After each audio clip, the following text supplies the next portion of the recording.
Welcome, everybody, to episode 106. You were really close, Fed. You were really close.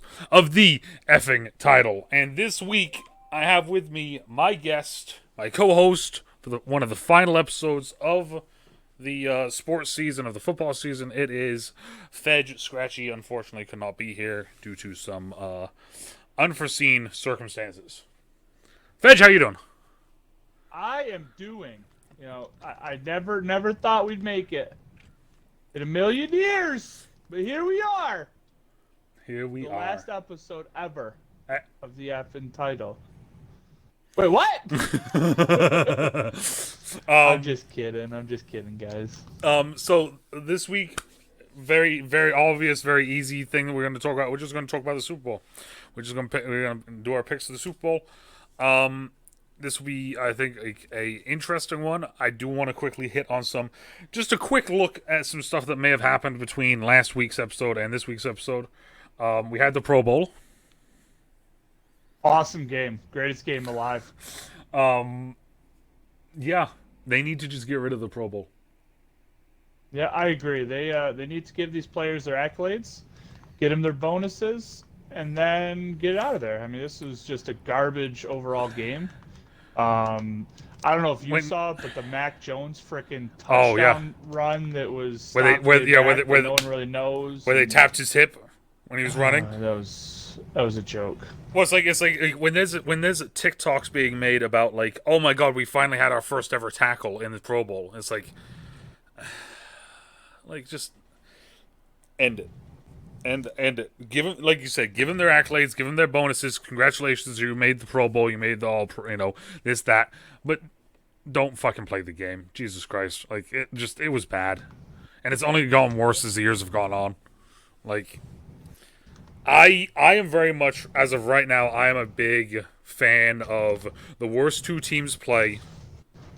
The worst two teams play, and whoever wins gets the first pick. Football. You're gonna get garbage football. Well, that's the thing. I want the worst two teams to play, and then whichever team wins, they get the first overall pick. But then you got to worry about why would people play and risk getting injured, especially if they're a free agent. You're gonna be missing half your team. Fair. You know what I mean? Like that's where you're on the issue. See, they got to do something. That's the big thing. Is they got to do something has to happen here, right? Because like it's just there's no incentive really to play this game, and like we saw, like there's if you watch the Kyler Murray pick six, bro, he just threw that directly at Darius Leonard. Yeah, he's a garbage quarterback anyway, but that's the point. Yeah, but I mean, he go back to baseball and try his hand at baseball. I agree, but I mean, like that, like it's like there's that. You see guys like linebackers take like this step up, and then they're just like walking. Yeah, it's almost like that one dude a while ago that threw the hezzy on that lineman. You remember that? It was a Denver Broncos linebacker that just like walked through and then like went back, and that was sweet. But that was actually in a regular game, so it's different. But I honestly, and a lot of people are gonna hate me for it, but I am honestly a big advocate for a draft lottery. Oh, okay. I think it should be something like the NHL, basketball, 1 and 2. I'm not saying I'm pretty sure in the NHL, I'm not really honestly sure about basketball, but with the NHL, everyone that doesn't make the playoffs has a shot at the number 1 pick. Obviously, if you have a worse record, your odds are better, but you still have a shot. I'm not going to say I'm an advocate for that, but at least top 3, top 5, I want to see some jumbling up around there. That would be this year. This year there's only 3 teams in the top 5 anyway because they all have multiple picks. Yeah, exactly. And they all suck anyway. But whatever. I think something like that would be cool. And not even just cool. I mean, I think it could balance it out. People can get good games and people playing down the stretch and meaningful games. That could affect their odds or whatever. So it just that would definitely be interesting to see something like that. I mean, like I said, something needs to happen. With this, like, because it was one of those things. Like we thought at one point, that the Pro Bowl determined which team was home, which team was away. Exactly. That was one that I thought, and then we looked it up, and nope, that wasn't a fucking thing ever. But for some reason, that's one thing that we thought. We thought it, but yeah, So it's like they just something needs to be done with this week between the championship week and the Super Bowl week. Something needs to be put in there. Something needs to be done that actually is like worth being there because the Pro Bowl wasn't it. When you have pro players like Shannon Sharp being like, this is embarrassing.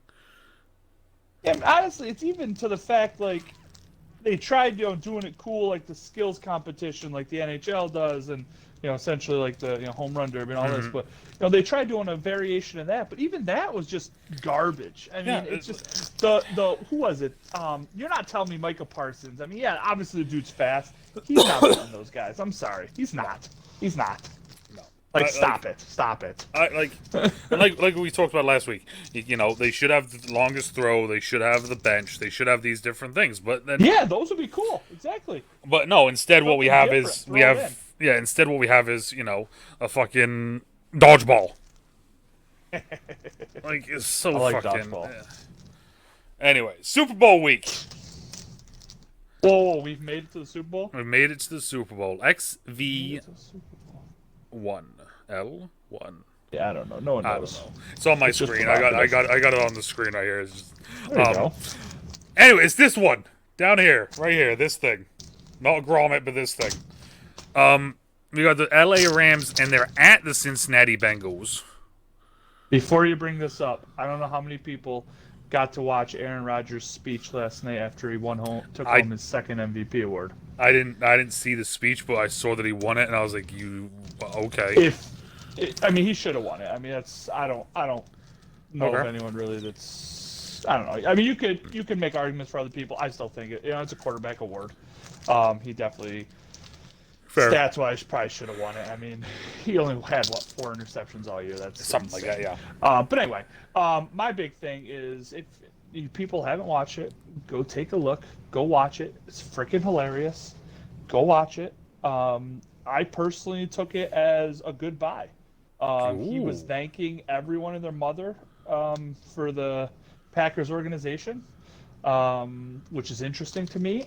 He almost kind of got soft-hearted, soft-spoken, whatever you want to call it, and was like, I don't know, you could kind of hear some inflection in his voice as far as it goes. So I almost took it as a goodbye for the Packers.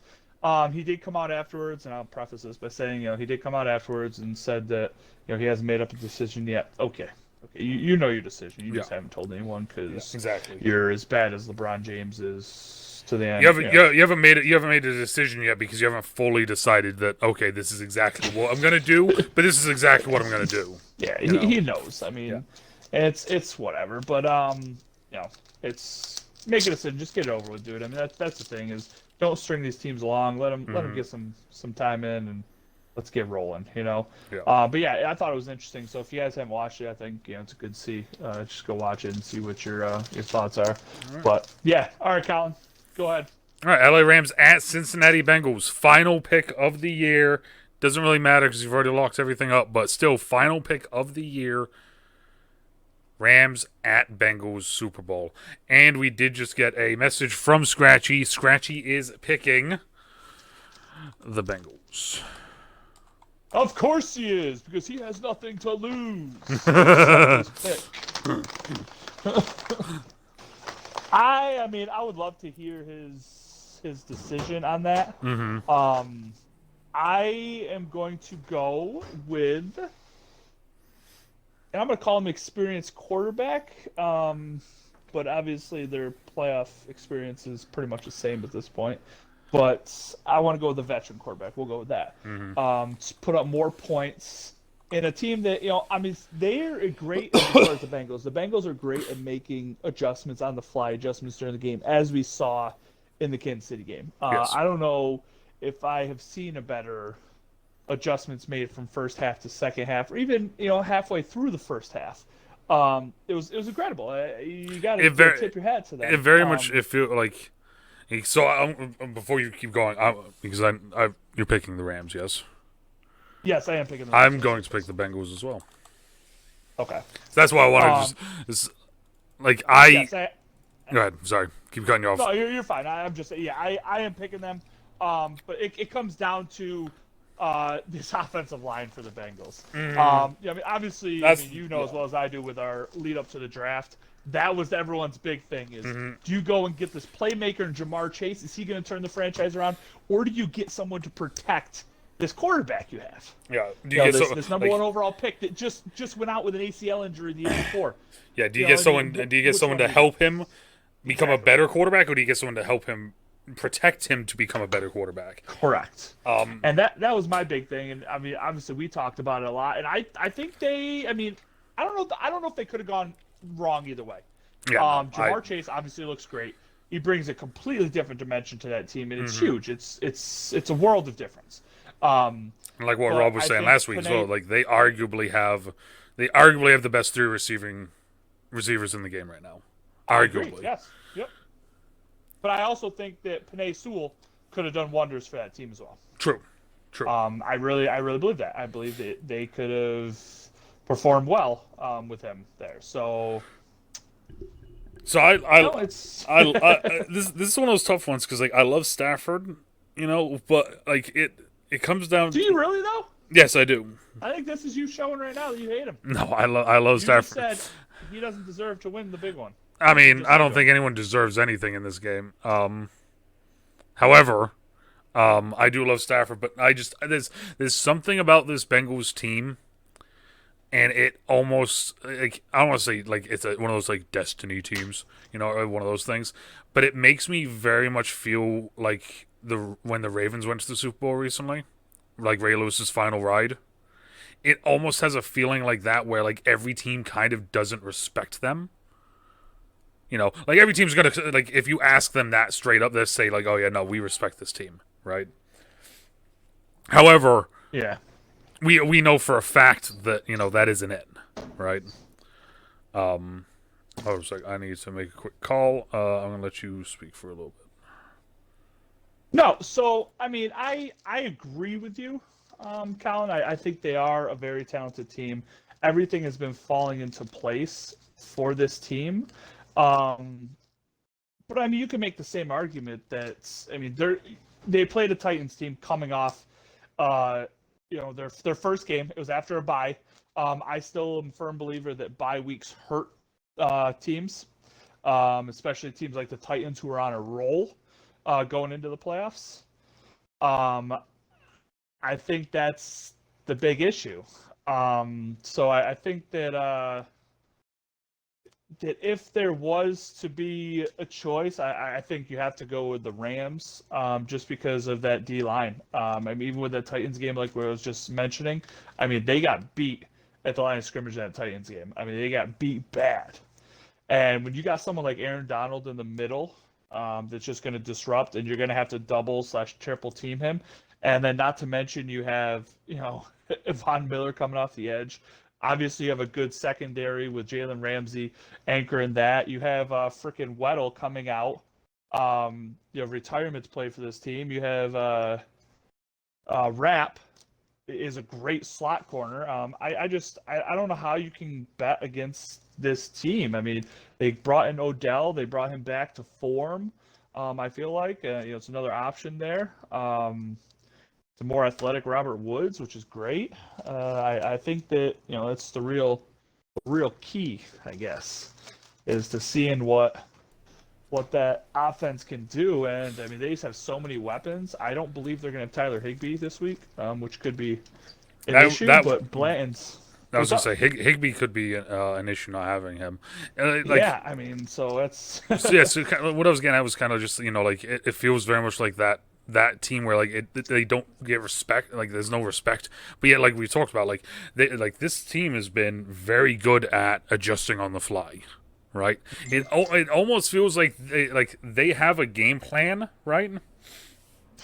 They're like, okay, this is our game plan. This is what we're gonna do in the first half. Boom, this is what we do, right? And then they see what the other team has done, and then it's a full on. Okay, now we fully adjust.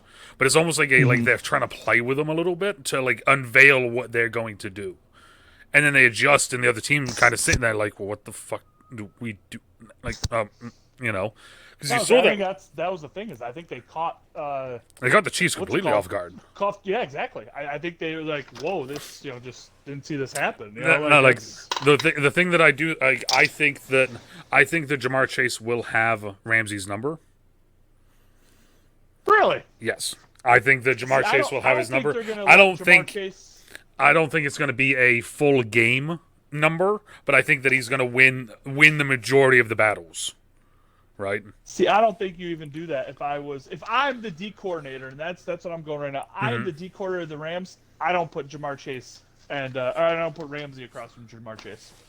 I think that, and I agree with you. I just think that it's going to happen. And when you want me to tell you why I don't do that? Okay. Because I don't think any one person can stick with. That's like as bad as like having anyone man up with Tyreek Hill. You don't do it. Speed is another thing. Change of direction speed is even crazier. Like you just don't do that. You have a guy on him, and then you roll a safety over top of him, and I think you could do that with a combination of the Rams safeties, with their second corner over there. I think that's honestly gonna be their best bet. And you have Ramsey lock down the other side. I mean, he can lock down Higgins. He can lock down Boyd if they want to put him on the out. You know what I mean? Like that's you lock down one of their guys, and essentially you're still taking another guy. And that's the thing is, you don't let him beat you deep, and I think you'll be fine. But like I was saying, obviously, they played the Titans coming off a bye, which, like I said, I don't like. Then they go into the Chiefs, coming off a very emotional victory against the Bills, which everyone still says was, essentially the Super Bowl. I mean, they're just the most high-powered offense in the league still, and I mean, that's just not me even being just a Bills fan. I mean, that's just obvious they are. Yeah. So, I mean, that's just – I think that was an emotional victory they're coming off of, which sucks. You can't – I mean, you say that it doesn't happen, but it happens. You have those. It just – so it just sucked for them that that's what they ran into. But that's like I said, that's why I'm going to go with them. I just think overall they're the better team. That's fair. I mean, so my thing is this: is that like I think it's going to come down mainly to two things. I think it's going to come down mainly to two things. Is one, can the Bengals find a way to neutralize Aaron Donald? Because I think that's the biggest issue out of the entire thing right there. For the Bengals O versus the Rams D is, can they neutralize Aaron Donald? Because I think that with that line being as bad as it is, and with Donald being as good as he is, right? Like that is the biggest thing, is like, can you neutralize him? Because they still have Von Miller, who's not playing great, but he's not, like, he's still a veteran, like he's still a good player. So I think that's the biggest thing, because like I said, I think that you can, with Ramsey, I think you can kind of take advantage of it a little bit. With how many weapons they have. But with Donald, though, there's no taking, like, you have to find a way to like plan around him more than anything on that against that. Well, that's my thing is I don't know if you really want to go one-on-one with Von Miller. I mean, that's the thing is if they can get pressure with three and four guys, I mean, the Bengals are going to be in trouble. You can sit back and zone that up. I mean, that's my issue. I mean, and then you also got to think. I mean, you have freaking what's his name, Leonard Floyd out there. Like it's just. Yep. I mean, you got a lot of guys out there that. Well, that's that's why I'm saying. That's why I'm wording it as like they need to neutralize Donald, because if you just try to put all the attention on him, then those other guys they're gonna rip you apart. Yeah. Right, like even like a vet tackle, you don't want to put one-on-one with Von Miller for an entire game. Von's gonna win at least one or two of them. It's the same thing with old man Freeney.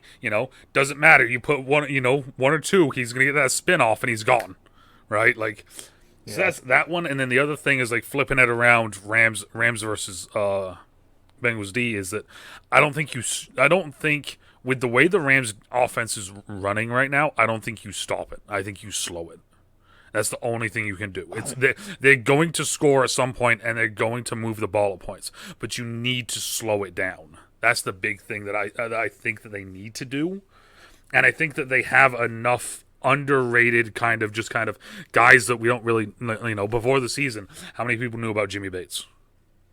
Oh, I know exactly. Yeah. Right. Like how many people knew about Trey Hendrickson? Right. Like there's some of these guys that they have that are unknown guys, but they're playing fucking phenomenal this season. So it'll be interesting to see how they slow this offense down. And like we said against the Chiefs, can they make the halftime adjustment against a team that has multiple different looks to it? No matter what we want to say, the Chiefs are always going to have the same the Chiefs always basically do the same thing, right? Offensively. So like adjusting to that is easy. Adjusting to like a Rams or a Niners offense is a little bit more difficult because of how multi-dimensional it is, in my opinion. Oh, no, I agree. I mean, that's So I going to be think the trouble is trying to slow them down. I mean, you can say you want to slow this team down, but it's not exactly easy to try to slow it down. that's the thing, right? It's like okay, so you're gonna slow, like you start to slow this element down, and then you do this. But like with them being able to slow down the Chiefs, it's like maybe there's a shot. This team's hot. Like that's the thing is like, and I've been saying as well. This team's hot. They've been fucking rolling. Week after week, underdog after underdog, they just keep rolling. They just keep rolling with hits. I think this is going to be a good game, nonetheless. Yeah, But I think it's going to be close. I mean, I think the spread's down to 4 points now. I think it's going to be within a field goal game. And that's another thing though. I mean, even the Bengals. I mean, they're relying on end of the game situations a lot. mm-hmm. I mean, so it's that's tough to keep doing that. And Cardiac games, cats. Yeah, just what's up? I said cardiac cats. Exactly. Yeah, it's just so that's tough. Mm-hmm. So, But all right, there we go, guys. That's our picks. Our picks, our reasonings behind it, other than scratchy, of course. What do you think Scratchy would say? Joe Burrow's the best quarterback ever. well, I still think Joe Burrow's a bum. Well, I mean, yeah, I mean, we do, but I'm saying this is what Scratchy would probably say, That's right? because I have to die on my sword. That's what I've been told by like Max Kellerman and all these guys. Is if you think Josh Allen's a bad quarterback, you got to stick with it forever. It doesn't matter if he's changed. Wait, what? Are we talking about Josh? Or are we talking about Joe? I forgot. So, I mean, still, I mean, so that's my thing, right? Like, I bit my tongue, I bit my tongue, and I swallowed my pride in saying that Tebow, I was against Tebow going. This is fucking, we're going way back now just because I just thought of it, but like when Tebow first came into the league and everything, and then he got his shot and he ran into the playoffs, right? I was against Tebow up until that entire moment, right? As soon as every announcer's like, he can't win. They can't win a game by throwing the ball once a game. But he kept doing it, and he kept winning, and they kept denying that he can win. I'm sitting there, and I'm like, I'm gonna fall on my sword and say I was wrong because this dude literally is just winning. Like it doesn't matter. It doesn't matter how they're doing it. They're fucking winning. See, I mean, I guess I could make that same argument with my stance on Tua, except I mean, I think this year it kind of showed. Except they go through ups and downs, but without Tua playing well, I mean, he's they still win games, and that's the crazy thing now. Is just I mean, if you surround these people with good weapons, a lot of teams could win, and that's saying a lot. I mean, like that's the thing, right? Is it's like they talked about how bad Tebow was, but yet Tebow went into Pittsburgh and beat the Steelers in OT. Like, yeah, that's still a stupid play, but it is. I can still see it, but that's just dumb. So I it's love it, like though. I love it. Let's be honest. yeah. I mean, it's just one of those things like falling on your sword. Like I think that's one of those things that it's like. The people that actually aren't cowards and can swallow their pride do a lot. Because let's be honest I'm here, a coward. Fucking what's his name there? Who's the analyst that I love? Kuiper. Kuiper should fucking retire. He said if Jimmy Clausen wasn't a top 10 quarterback in 10 years or whatever the fuck it was, he would stop doing draft stuff. Yeah, Mel Kiper's a stud. Love him. Love every minute of it. So, anyways, that's what we're picking. Let us know what you're picking or who you're picking for it down in the comments. And this will be the last. This is the last of the sports of the football season podcasts. After this, next week, Sunday, we will be going back to our regularly scheduled programming for podcasts with a new look and all sorts of new stuff. I'm excited. I haven't really told anyone about it yet. So, all sorts of new stuff. Fed, you excited about the new podcast stuff? I'm excited. So excited. There you go. See, so excited. Can't hide it. Yeah, like I said, let us know what you guys are picking down in the comments. And as always, depending on where you are, good morning, good afternoon, good evening, good night. Still trouble, stay safe, and we Well, I will talk to you later. Fedge will talk to you guys some other time. Later. Bye.